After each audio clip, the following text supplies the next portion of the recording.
Մեթյու Հենրի, ամենօրյա ընթերցանություն, օր փետրվարի 5։ Հենց բարիք եւ ողորմություն կգան իմ ետևից իմ կյանքի բոլոր օրերումը, եւ Տիրոջ տանը կբնակվեմ շատ երկար ժամանակ։ Սաղմոս 23-րդ գլուխ 6-րդ խոսք։ Երբ մահի ժամը հասնի, Աստված թշնամուն է հանդիմանելու։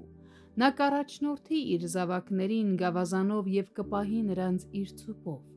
Ավետարանը առատ մխիթարություն է տալիս սրբերին, երբ նրանց մահվան ժամը հասնում է եւ նրանց պահում են հավիտենական բազուկները։ Տիրոջը ժողովուրդը խնջույք է անում նրա սեղանի շուրջ, խնջույք անելով նրա սիրո պտուղներով։ Սատանան անզոր է կործանել նրանց մխիթարությունը, քանզի նրանք օծված են Սուրբ Հոգով եւ խմում են փրկության հավերժ խիստ լիքը բաժակից։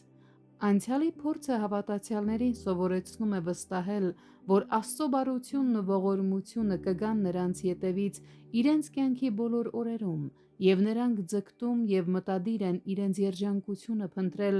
Աստծուն ծառայելով այստեղ, երկրի վրա, եւ հույս ունեն հավիտյան վայելել նրա սերը երկնքում։ Այստեղ գտնվելով Տերը կարող է ցանկացած իրավիճակ հաճելի դարձնել իր հոգու օծման եւ իր փրկության ուրախության միջոցով։ Այն ինչ նա խոստանում է, բարություն եւ ողորմություն է, աղբյուրից հոսող ողորմության բոլոր առվակները, ներողամտության ողորմություն, պաշտպանող ողորմություն, պահպանող ողորմություն, շնորհող ողորմություն։ Այս ամենը կգան իր ժողովրդի ետևից,